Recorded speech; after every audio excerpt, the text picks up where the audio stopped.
Hey guys, tudo bem com vocês? Então, eu sou a Mika Araújo e hoje eu vou falar pra vocês sobre O Menino que Desenhava Monstros, da Kate Donaghue. Foi lançado pela Dark Side. Ele trata da história do Jack Peter, que é um menino que desenha monstros. Ele tem 10 anos, ele tem alguns transtornos, a síndrome de Asperger e agrafobia, que ele adquiriu não, mas que se intensificou há 3 anos atrás da data que se passa essa história. Então, durante toda a história, nós vamos ver uns flashbacks, uns backgrounds do que aconteceu na história anteriormente, de por que ele se tornou esse garoto recluso, que não quer sair de casa, que tem medo de tudo à sua volta, fora de casa, mais centrado no mundo dele e que usa dessa arte do desenho para conseguir colocar para fora tudo que está dentro dele. Esse é um livro muito apaixonante. Ele tem um quê de suspense, tem um suspensezinho, não chega a ser terror. Em nenhum momento eu senti medo enquanto eu lia ele. Eu achei bem interessante a história e como os personagens foram colocados aqui, a mãe dele e o pai dele. O pai dele é um homem muito esperançoso, que ele sempre vê o lado bom das coisas. Ele sempre imagina que vai ser melhor depois, que o amanhã vai ser melhor, que ele tem como conseguir consertar, que eles falam como se o filho dele tivesse quebrado, o que não é o caso. Ele tem um problema, precisa ser tratado, mas é isso que o pai dele pensa. Ele tem esse desejo, essa vontade de que o filho melhore, de que o filho possa ter uma vida normal como todas as outras crianças. E a mãe dele, ela é muito frustrada, ela sente muita tristeza pelo filho dela ser assim. Algumas pessoas falaram que ela não gosta dele, que ela odeia ele. Eu não vi dessa forma, eu achei que ela odeia mais a doença. A forma como a doença pegou o filho dela, como ela fica comparando como ele era anteriormente, que ele era uma criança totalmente diferente. Agora ele é uma criança reclusa e dentro dele mesmo. Então ela tem ódio dessa doença e não tem como não odiar. Ela vê que faz mal para alguém que ela gosta. Então isso dificulta também a relação entre eles, essa doença.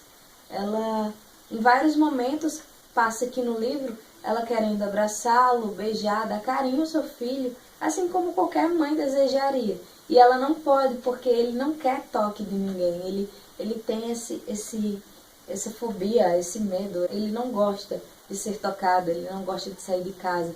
Quando tem que ir para uma consulta, o maior trabalho do universo, tem que enrolar o menino todo e tudo mais. E aí com gritos e briga e birra. É muito difícil toda a situação, todo o contexto da história. Você se coloca no lugar daquelas pessoas. E se fosse comigo, se fosse meu filho, como faria?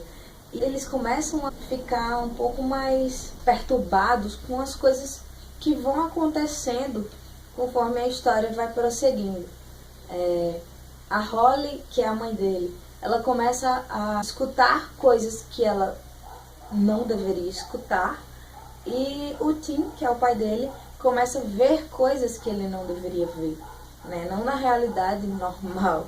Ele não deveria ver nem ouvir as coisas que ele acaba vendo e ouvindo.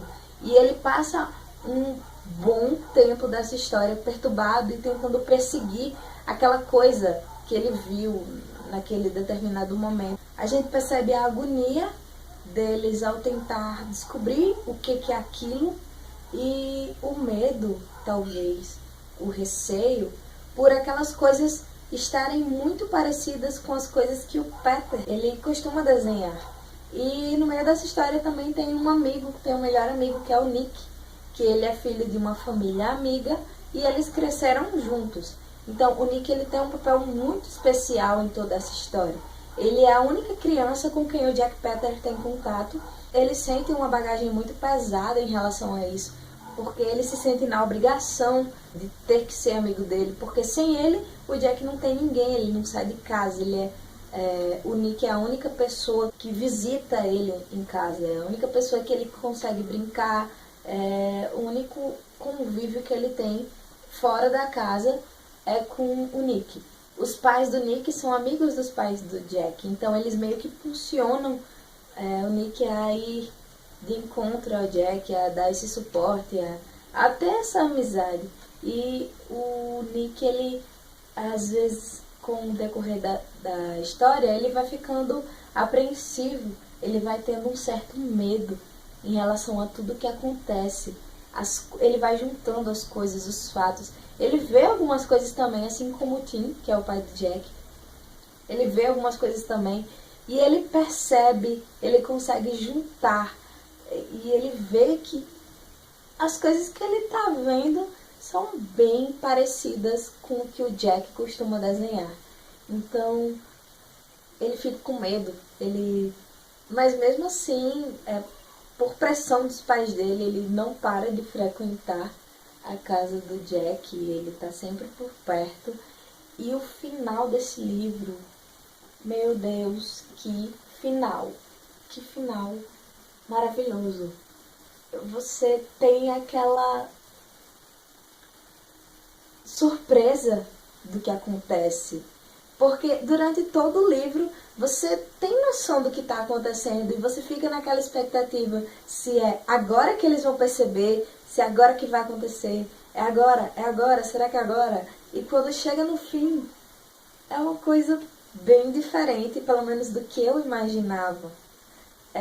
Várias pessoas falaram que esse livro é um livro bem lento. E realmente ele é lento, as coisas não são jogadas, as coisas são bem trabalhadas.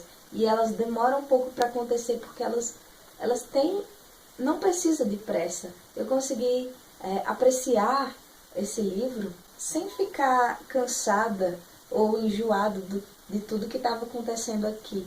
Eu consegui guardar cada momento e criar expectativa de se era agora que ia acontecer o que eu estava esperando, entende? Eu não fiquei cansada em nenhum momento. Eu gostei da história, consegui curtir ela e apreciar tudo que esses personagens trazem aqui pra gente. Nossa, eu gostei demais desse livro. Eu super indico pra você que quiser ter uma experiência como essa, de conhecer algo novo. Essa síndrome eu não conhecia, não tinha ouvido falar, né? E é bem interessante o terrorzinho que tá por trás. Não que é um terror daqueles fortes que dá medo, mas um suspense. E é interessante, é legal você acompanhar e você criar expectativa. E eu super indico esse livro. Entre uns dos livros que eu mais gostei esse ano foi O Menino que Desenhava Monstros. Acho que está no primeiro da lista dos livros que eu mais gostei esse ano. Então você já tira aí, já dá pra perceber o quanto que esse livro é bom. E, bom, ele é um lançamento da Dark Side, ele é um livro da Dark Side, não tem como ele ser feio. Ele é nessa capa dura, né? Ele atrás tem uns desenhos e esses desenhos são super relacionados a tudo que acontece durante essa história, né? O meu tá meio sofrido, né? Porque eu tô meio relaxada com meus livros, não sei o que é que tá acontecendo. Ele sempre, quando eu acabo a leitura, ele já sai com alguma marca. Mas, enfim, não interessa. Eu gostei demais dessa leitura. Achei interessante também que aqui no fim tem uma parte em que você pode desenhar. Desenhe suas angústias, desenhe seus sonhos, desenhe seus medos, desenhe seus monstros, desenhe suas lembranças. Então tem várias folhas aqui atrás que você pode desenhar, né? Ele foi muito bem feito, muito bem escrito, muito bem trabalhado. A sensação do que os personagens estão sentindo, o que eles estão transmitindo para você, você consegue sentir muito forte. Então eu gostei demais de O Menino que Desenhava Monstros. Então, para você que assistiu até aqui, eu peço que você curta o vídeo, comente aqui embaixo se você já leu O Menino que Desenhava Monstros, se você gostou, quais foram as partes que você mais gostou, mas cuidado para não dar spoiler, viu, para as outras pessoas que vão ler. E se inscreva no canal, não esqueça de ativar as notificações para sempre que aparecer vídeo novo você ficar sabendo. Então é isso, um beijo e até a próxima!